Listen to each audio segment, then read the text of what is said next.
Saya mau cerita lagi ya, lanjut dengan video yang pertama. Saya itu memang dari kecil tuh tetap biasa untuk cari uang ya, sampai saya jadi SMP, ke SMP juga tetap saya masih ngojek payung, jualan kue, kerja di kantin sekolah SD DK8, terus juga sampai saya SMA juga sama ya. Terus dulu itu kamu asal kalian tahu ya, kita itu pakai buku tulis ya. Kalau sudah penuh kita hapus ya.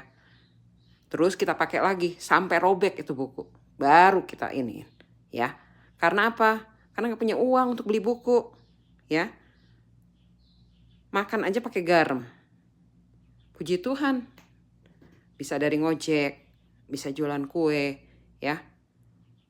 Saya tuh dulu tuh perempuan pertama itu yang ngojek itu. Teman saya laki-laki semua ya. Di UKI tuh. Itu pertama kali. Mungkin saya perempuan satu-satunya kali di Jakarta di Indonesia ya. Kalau ada yang mencatat itu, saya yang pertama kali mengojek payung. Habis itu banyak tuh laki-laki yang ikut mengojek payung. Itu dulu di UKI itu rame ya, karena itu tempat kuliah. Dan mereka seneng kalau ngeliat saya, karena anak perempuan satu-satunya yang ngojek. Jadi mereka biasa suka ngasih lebih. Ya, tuh. Kalau kamu punya pengalaman itu, kamu akan lebih dewasa dan lebih lebih bisa menghargai orang lain, bisa lebih menghargai yang namanya uang.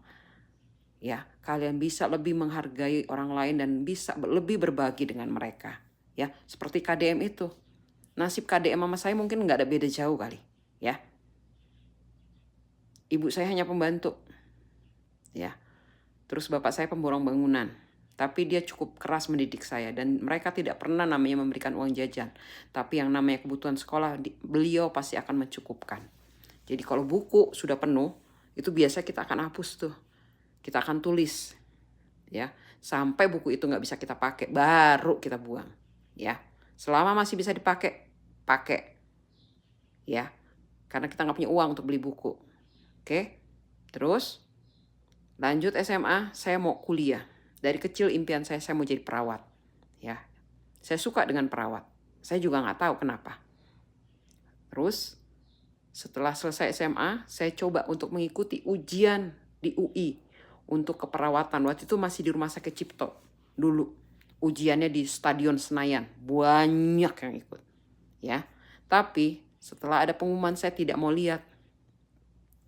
Karena saya berpikir, kalau saya lulus siapa juga yang bayar? Bapak saya sudah meninggal pas SMA. Ya, jadi tinggal ibu saya, kakak saya. Oke? Lanjut di video selanjutnya. Bye-bye.